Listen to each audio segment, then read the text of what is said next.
Hello दोस्तों। आज के इस वीडियो में हम कवर करने वाले हैं अपने दो टॉपिक्स।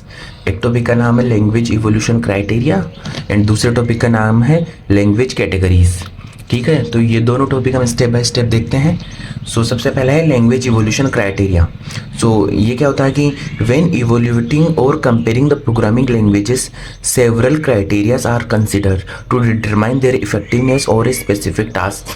कि कोई लैंग्वेज है वो कितनी क्या इफेक्टिव है, वो कितना क्या टास्क परफॉर्म कर पा रही है, नहीं कर पा रही।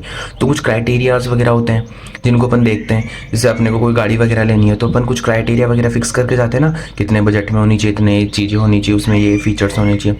वैसे ही कि जो भी हम प्रोग्रामिंग लैंग्वेजेस होती है अपने पास अलग अलग, तो उनमें से आपको सेलेक्ट करना है कौन सी बेस्ट है। हम उसके कुछ स्पेसिफिक क्राइटेरियाज होते हैं, उनके अकॉर्डिंग अपन डिटरमाइन करते हैं कि हाँ। पहला क्राइटेरिया कौन सा हो गया? पहला हो गया रीडेबिलिटी।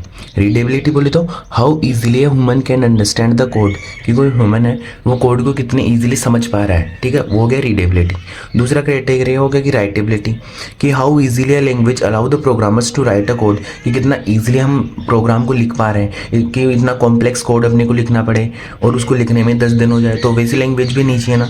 तो रीडेबिलिटी, राइटेबिलिटी, दो तो ये क्राइटेरिया हो गए। ठीक है, और थर्ड हो गया अपने पास रिलिएबिलिटी। ठीक है, the ability to perform correctly under all the conditions like error handling, जैसे जो भी कंडीशन हो उन सब में इफेक्टिवली वर्क करना, वो हो गया रिलिएबिलिटी। ठीक है, नेक्स्ट क्राइटेरिया होगा अपने पास cost of using the language in terms of, कि कॉस्ट किन किन टर्म्स में, जैसे डेवलपमेंट टाइम में, एग्जीक्यूशन एफिशिएंसी में, मेंटेनेंस में and availability of developers and tools. ठीक है, तो ये हो गया अपने पास कॉस्ट। फिर हो गया portability, means ability of code to run on different platforms, की हर किसी प्लेटफॉर्म पे वो रन हो सके विथ मिनिमल चेंजेस, तो वो चीज़ होगी पोर्टेबिलिटी। और लास्ट हो गया अपने पास efficiency, how well the language uses system resources, जैसे सीपीयू, मेमोरी, इन सबको वो कितना ईजिली यूज़ कर रहा है, तो वो हो गया लैंग्वेज इवोल्यूशन क्राइटेरिया। ठीक है, ये टॉपिक अपना कंप्लीट होता है। अब नेक्स्ट टॉपिक है अपने पास लैंग्वेज कैटेगरीज, कि हम है ना कोई लैंग्वेज है उसको अलग अलग कैटेगरीज में डिवाइड कर देते हैं। ठीक है, programming languages can be grouped कि हम किसी एक ग्रुपिंग करना है या फिर कैटेगरीज करना बेस्ड ऑन देयर फीचर्स के अकॉर्डिंग, है ना, पार्डिगम्स के अकॉर्डिंग उसका स्ट्रक्चर वगैरह क्या है एंड उनका यूजफुल क्या है, उनके अकॉर्डिंग हम उनको कैटेगराइज कर देते हैं। ठीक है, अब सबसे पहला कौन सा होगा कैटेगरीज में? प्रोसीजरल लैंग्वेज, है ना। मेनली तो अपने पास ये दो ही होते हैं लैंग्वेज कैटेगरीज में, procedural language and object oriented language. बाकी अदर्स भी है, वो भी हम देख लेते हैं। प्रोसीजरल लैंग्वेज कौन सी होगी? Based on the concept of procedure calls या फंक्शन कॉल्स, कि किस तरीके से अपन वो प्रोसेस कैसे क्या हो रहा है, कैसे हम फंक्शंस वगैरह को कॉल कर रहे हैं, तो उस कॉन्सेप्ट के अकॉर्डिंग कोई लैंग्वेजेस है वो होगी प्रोसीजरल लैंग्वेजेस।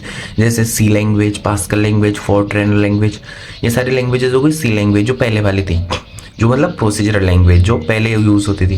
फिर होगी ऑब्जेक्ट ओरिएंटेड लैंग्वेज, जो उप्स के कॉन्सेप्ट को फॉलो कर रही है, जो न्यू लैंग्वेजेस है जिनमें कुछ एडवांसमेंट है। यूज ऑब्जेक्ट्स जैसे डेटा प्लस बिहेवियर। इसमें कौन कौन सी चीज़ें आ गई? जैसे emphasise the encapsulation, inheritance, polymorphism, ये सारी चीज़ें। बाकी इसको हमने डिटेल में देख लिया, आप पहले वाली वीडियोज़ में जाके देख सकते हो। ठीक है, जिसमें इसमें हो गए जैसे जावा, पाइथन, ये दोनों हमने कंप्लीट कर लिए है। हमारे यूट्यूब चैनल पे आपको मिल जाएंगे इन दोनों के पूरे डिटेल में नोट्स। और फिर C++। और तो ये होगी दो लैंग्वेजेस होगी लैंग्वेज कैटेगरीज में, procedural language and object oriented language. Third होगी अपने पास functional languages. Based on the mathematical functions, जो मैथमेटिकल फंक्शन है उनके बेसिस पे हमने लैंग्वेज को कैटेगराइज किया, तो वो गई functional language. Avoid the changing states, जैसे लिस्प, स्केला। ठीक है, फोर्थ टाइप की अपने पास लैंग्वेज होगी जैसे scripting language, used for automating the task often interpreted. ठीक है, जैसे पाइथन, जावा स्क्रिप्ट, तो ये होगी स्क्रिप्टिंग लैंग्वेज। फिर होगी logic programming language, based on the formal logic and rules, की कुछ फॉर्मल लॉजिक रूल्स होते हैं उसके अकॉर्डिंग वो वर्क करती है। ठीक है, जैसे प्रोलॉग लैंग्वेज हुई।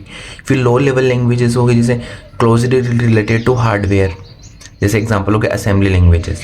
ठीक है, ऐसे बहुत सारे लैंग्वेजेस होते हैं जिनको हम लैंग्वेज को कैटेगराइज कर देते हैं डिफरेंट टाइप्स में। इसी के साथ अपने ये दोनों टॉपिक कंप्लीट होते हैं। अगर आपको किसी भी स्पेसिफिक टॉपिक पे वीडियो चाहिए तो आप कमेंट करके बता देना। Thank you.